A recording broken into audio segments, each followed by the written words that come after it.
নিজে বিরোধী দল ছিল এবং সেই নির্বাচনে তৎকালীন সময়কার জামায়াতে ইসলামী বাংলাদেশ ও পবিত্র ইসলামকে ব্যবহার করে আওয়ামী লীগের সাথী হিসাবে এরশাদকে একটি বৈধ নির্বাচিত সরকার বানিয়েছিল।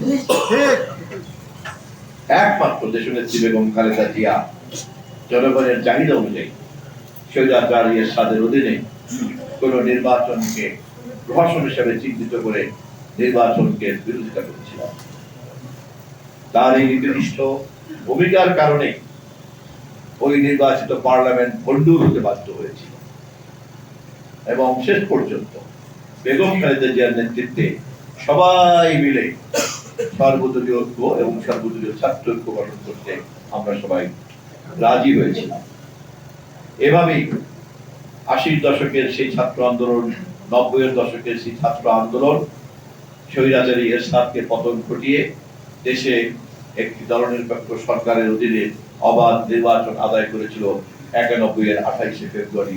আপনার নিশ্চয়ই তা মনে আছে।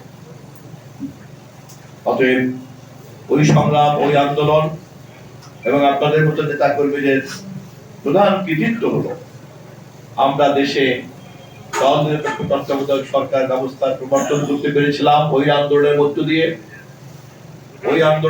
দিয়ে আমরা দল নিরপেক্ষ তত্ত্বাবধায়ক সরকারের অধীনে বাংলাদেশে সবচেয়ে অবাধ নির্বাচন আমরা অনুষ্ঠিত করতে পেরেছিলাম এবং সবচেয়ে বড় অবদান আমরা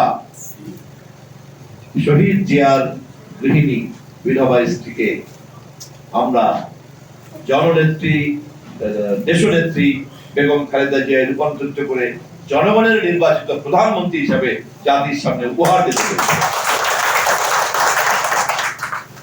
অতএব ৮০-৯০-এর দশকের ছাত্র আন্দোলনের প্রধান কৃতিত্ব আমরা গৃহিণী বেগম খালেদা জিয়াকে দেশনেত্রী বেগম খালেদা জিয়া করেছিলাম।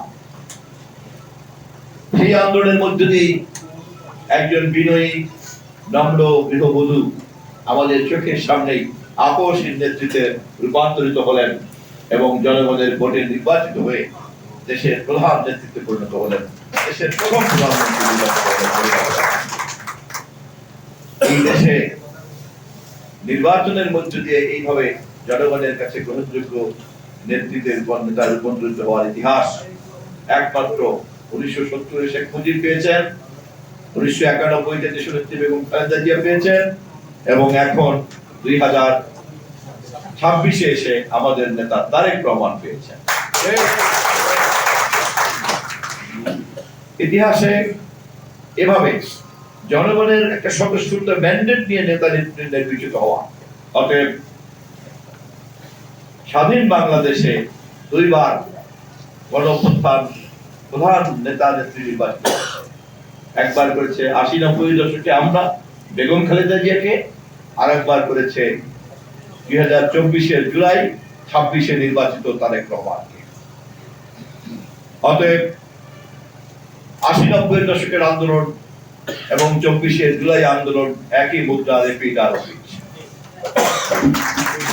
বাংলাদেশের গণতান্ত্রিক আন্দোলনকে যদি কেউ লিখতে চায় অথবা পাঠ করতে চায় অথবা ব্যাখ্যা করতে চায়, তাকে সেই ইতিহাসের এক পাশে যেমন ২৪-এর অভ্যুত্থান, জুলাইয়ের অভ্যুত্থানকে বলতে হবে, তেমনি একই সাথে ৯০-এর দশকে বেগম খালেদা জিয়ার নেতৃত্বের গণঅভ্যুত্থানকেও বলতে হবে।